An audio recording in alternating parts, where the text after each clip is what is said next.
Across our media landscape, fire is often very negatively connoted, and this makes some instinctive sense to us.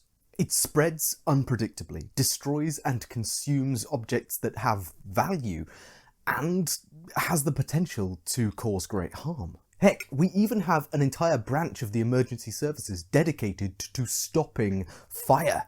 From a surface level, obvious, intuitive perspective, fire is clearly a bad thing. But that surface level approach is oftentimes the limit for how far world building is willing to engage with fire as a concept. In truth, fire itself is one of humanity's richest, most potent and most complex symbols. So today we're going to look at the symbology of fire, why we're so often tying it with evil destruction, and how we can make our world's relationships with flame more rich, nuanced and interesting than ever before.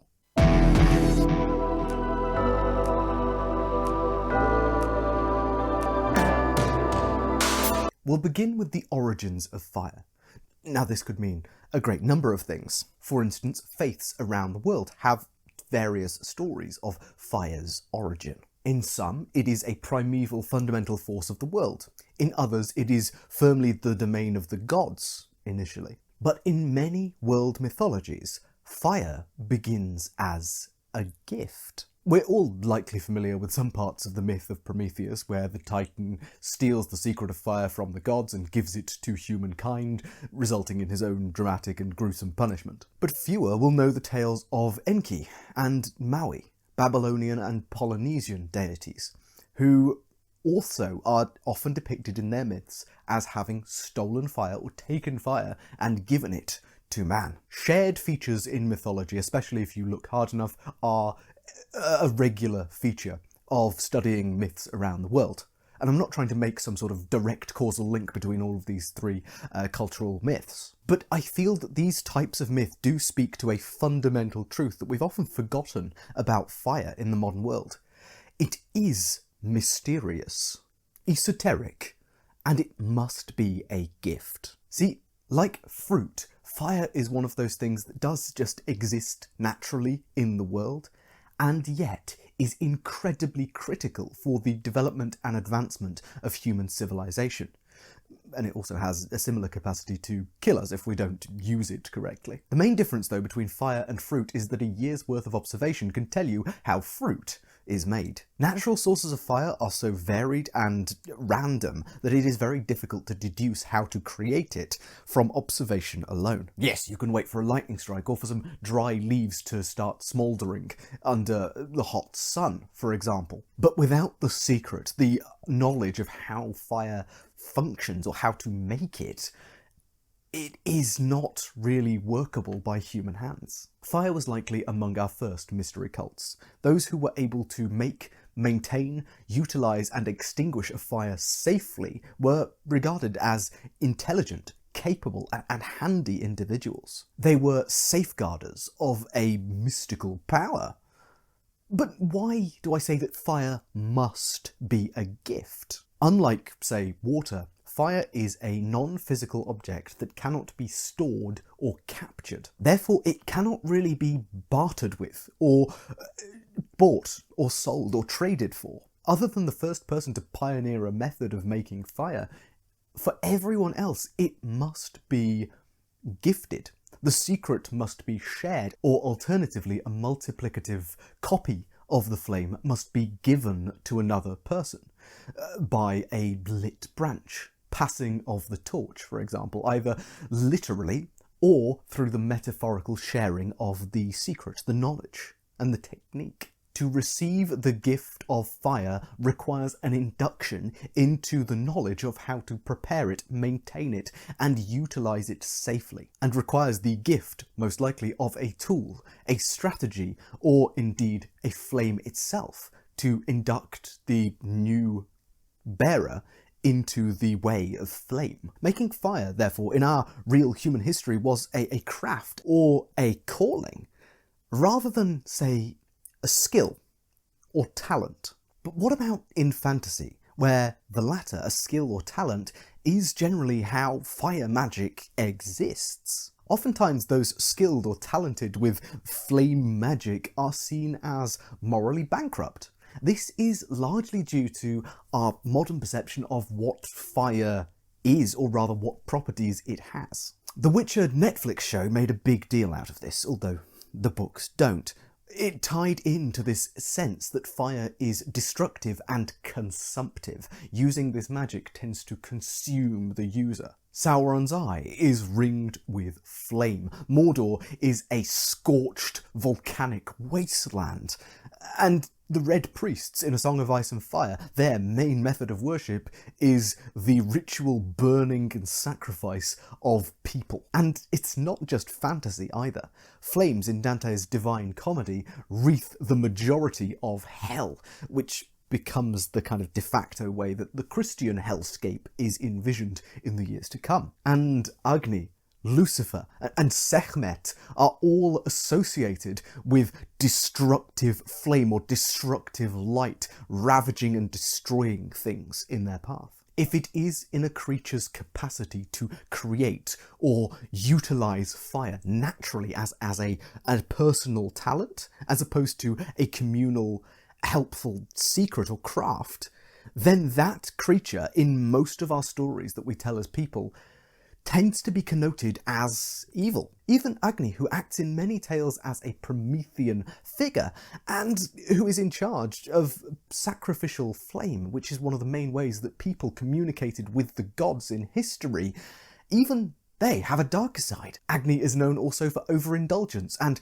overconsumption of his victims, factors which are stressed and become more prominent in this deity's presentation as worship of them falls off after the Vedic period. As we perceive ourselves to be moving away from the old ways, oftentimes our perception of what fire can be shrinks towards evil. But it is also true that throughout human history, fire has been used as a symbol of religious purity or holiness more generally. Sacrifices were often made using the burning or cooking of meat and oils. And the light given off by flame is not only culturally notable in festivals like Diwali or, bonfire night, but fire also has immense practical uses in comfort and just survival throughout our history. Fire is so fundamental to our lives as people that it is a significant symbolic element in almost every society worldwide. And many of our historic folk medical practices have been about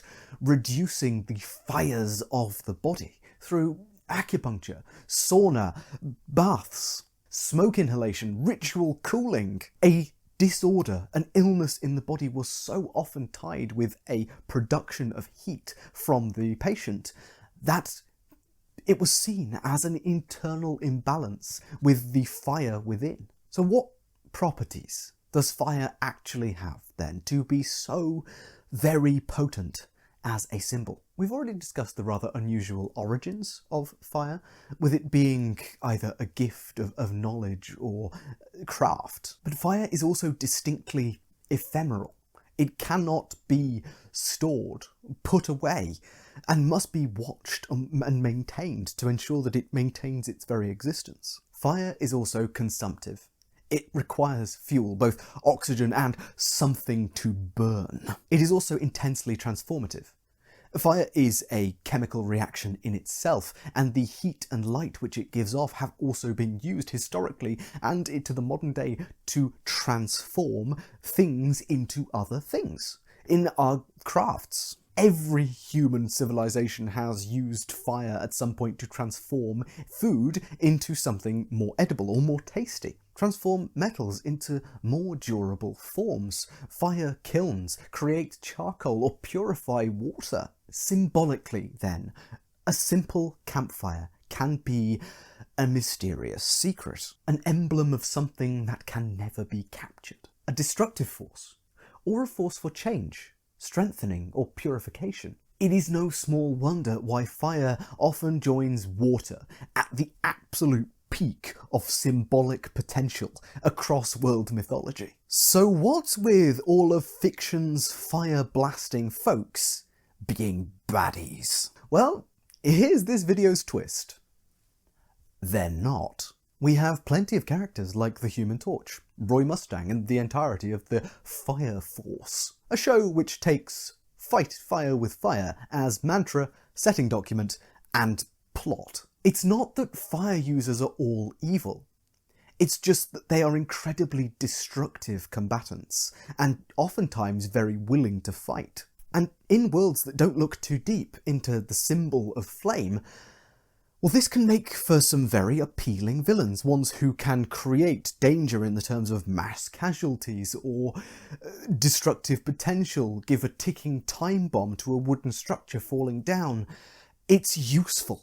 It's a fundamentally useful power to have as a villainous force. The focus of most of our fire-wielding characters, which creates this stereotype that fire users are bad, is a combination of their ability to be consumed by their power, the naturally destructive and collateral-causing effects of their wielding of flame, and a tendency for these characters to be written as generally very hot-headed. And if that sounds silly, I agree, but it is a legitimate aspect of this trope. But fire is one of our most multifaceted symbols. It has so much more to give than just this one character archetype. It evokes coming together, community, mystery, craftsmanship, purity, purification, transformation, sacrifice, sustenance, and so much more. But enough complaining from me. Let's look at a real-world worked example, and the real world often produces world-building far more complex and nuanced than we can even put into our fantasy realms. I want to see just how much more interesting fire can be.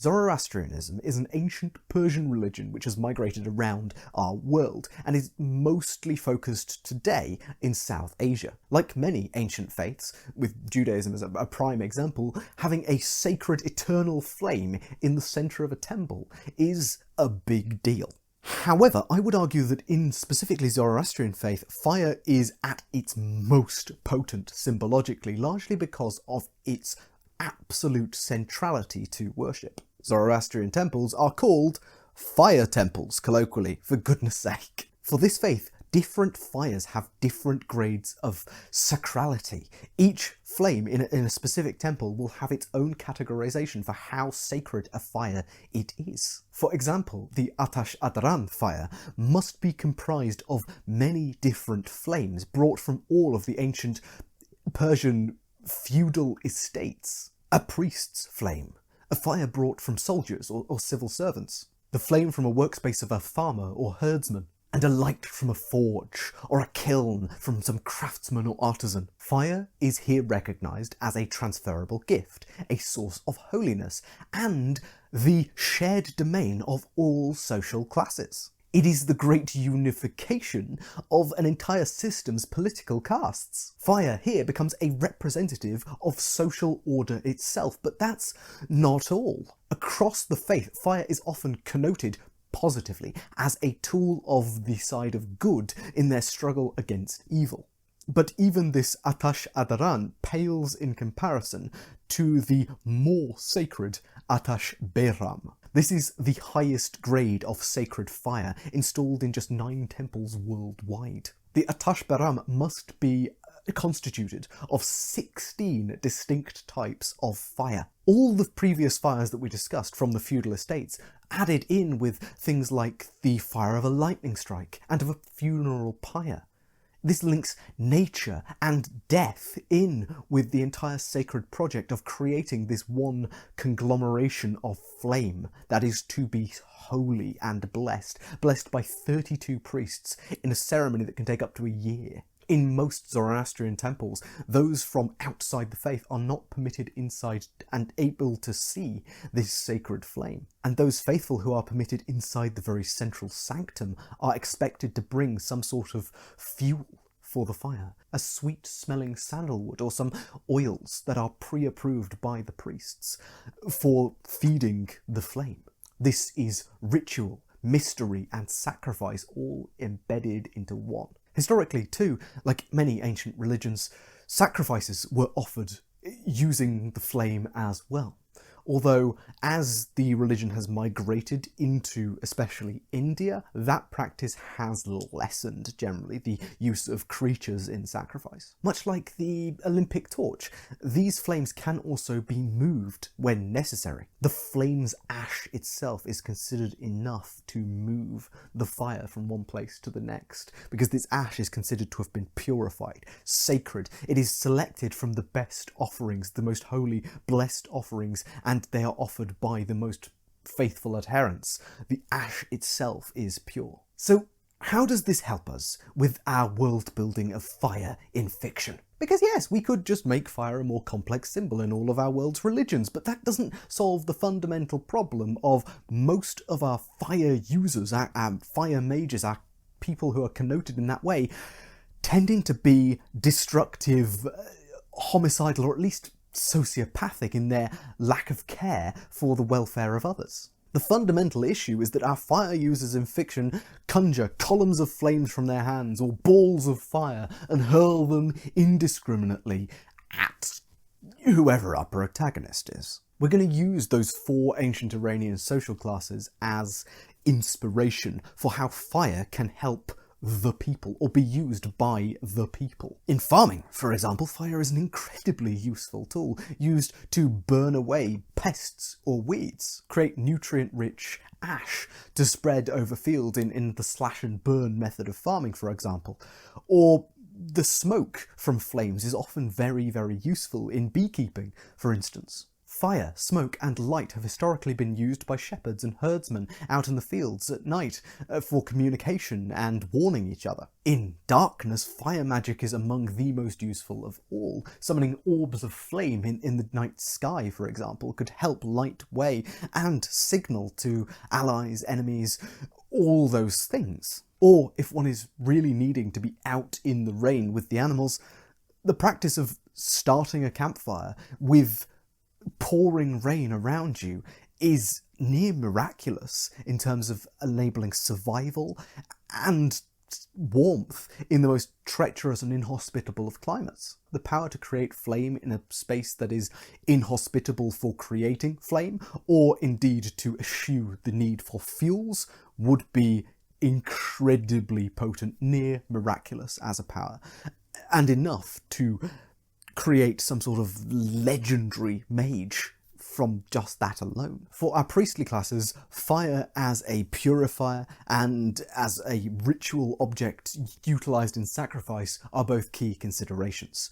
In addition, we should also consider fire as medicine, taming, cooling, or reducing in some way the intensity of the body's internal flame is certainly a path to healing in much of folk medicine. After all, getting through a fever is incredibly important.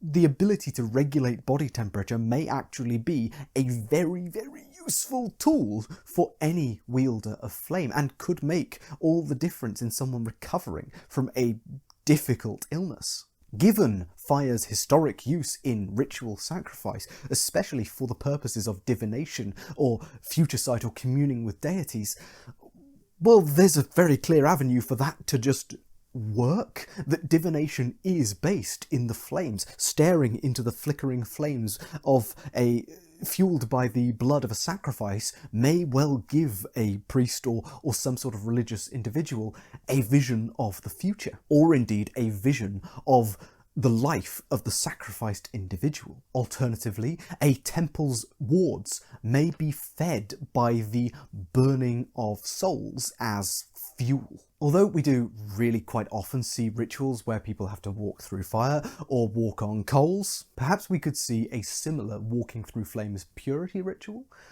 or even magic that allows a person to remain unharmed while passing through flames as some sort of trial or test of their faith, becoming both ritually and medically sterilised as they pass through these flames. Perhaps priestly fire magic does not actually burn most people at all if they are faithful, and perhaps it can be used as some sort of witchfinder trial of faith. Alternatively, we could see an outgrowth of this original mystery cult of fire, a priest who knows the secrets to both making and maintaining a safe and controlled fire. The gift in our world was of knowledge and the tools to use it, but perhaps the gift in a fantasy world is the requisite ability to summon flame, given to all the faithful who intend the induction classes into this cult of the flame. Kind of like a lay-empowered mystery cult focused around craftsmanship, mysticism, and fire safety. For soldiers, fire is certainly a useful battlefield tool. It is used in our very history as such, with fire arrows, for example. At which point it is very likely that its destructive and dangerous capacities should be on display. Summoning walls of flame to carve up a battlefield, creating tactical imbalances, hopefully favouring your side, might be an incredibly useful tool, probably more effective than sending fire out of your hands personally or hurling fireballs indiscriminately into a melee. This is especially useful for animals whose natural aversion to fire is very difficult to train out, and so a wall of flame being burst up could stop a cavalry charge in its tracks, if not throw riders off their horses and cause mass breaking of ranks before such a battle even begins. Equally, creatures who see and hunt at night, which there are many in fantasy, may end up as a tactical disadvantage if the area is well lit. Diplomats, guards, and travellers may find it in their best interest to set a few fires around their area to ensure that any of these threats may be equally or adequately fought. And the ability to control these flames, to manage them by one single mage watching 10 different fires, would be an incredibly useful one. Depending on the level of micro-control, smoke signals, smoke rings perhaps, or bursts of flame and light, creating some sort of long-distance signalling, could also be on the cards for an entire country's communications network if they're willing to invest in the magic of fire. Fire is certainly among the best survival magics available, and the ability to cook food to a specific temperature may well result in some of the best chefs in the world utilising fire magic. As for the use of magical fire by craftsmen and labourers, well, there is a lot here. The kiln. Creating well-tempered pottery and ceramics in a kiln, for example, requires a very specific wielding of certain temperatures, which was very difficult historically to ensure that the fires were not too hot or too cool. Fire magic, sorted. Metalsmithing. Again, a very, very similar story. You need tempering to be at very specific temperatures, and instead of building an oven that maintains its heat very effectively and using certain woods to try and replicate it every time, fire magic enables for both the heating and rapid cooling of blades, for example, which is absolutely necessary in their creation. Glass blowing is a very similar story. Many of our greatest crafts, our most difficult and prized crafts, may well benefit from the ability to create and maintain the specific temperatures of flame. The greatest fire mage in a world may well be a bladesmith. Someone who seeks to fold and refold metals in the most perfect way. The greatest blades may well be made by magical fire, making them magical themselves, which might be how magic weapons get proliferated to such an extent. It is all possible through the manipulation and perfect temperature control of fire, which we can now do in modern ovens, modern kilns, and even modern forges. We would get such amazing results from so very early with the right level of control. It would change the face of manufacture. It would change the face of crafting anything. Speaking of this, the containment or perpetuation of eternal flames is an absolute game changer for any sort of magical industry. The exact temperatures that are needed to smelt an ore or weld something perfectly are incredibly difficult to do, even sometimes with our most modern methods, but it is doable through magic. If controlled well enough, industry would benefit so very much from the ready application of fire, especially an eternal flame that requires no fuel. That would be a godsend for any steam-powered gadget. Steampunk is a very real probability if your magic, your fire magic, is able to be established in perpetuity or without a source of fuel, or even better, in a fully contained vacuum. That would be astonishingly useful. And firearms, even the slightest spark of flame and explosive force inside a tube will do wonders for your ability to utilize that tube to fire things out of it. Flame, explosion, expansion, heat and light, all of these are incredibly potent tools, not just for dual-wielding burning hands like many of us did in our first or second playthrough of Skyrim. It's not that. It's not about burning down thatched cottages, hurling fireballs which may catch entire rooms aflame. That's not all we can do with fire. We can heal. We can regulate temperatures, we can cook, we can craft, we can survive because of flame. Flame is so integral to the history of our survival as human people that it is one of the greatest symbols of our time. It is right up there with water. So, with the myriad of things that we have done with water mages, or water magic, or water powers in the past, Aquaman can talk to fish, Namor can fly for some reason, surviving inhospitable water environments, creating vast shapes and constructs out of water or ice. Why do we not give the same variety to the other most fundamental of our elements that has been with us in medicine, in war, in crafting, and in our very survival since the start? I think it's a shame not to do more. I hope that this video inspires you to do something interesting with fire when you're next thinking about how to make your world a more exciting, engaging, and symbolically potent place. But with all that said, I've been Tom, otherwise known as the Grungeon Master. Thank you so much for watching, and I will see you in the next video.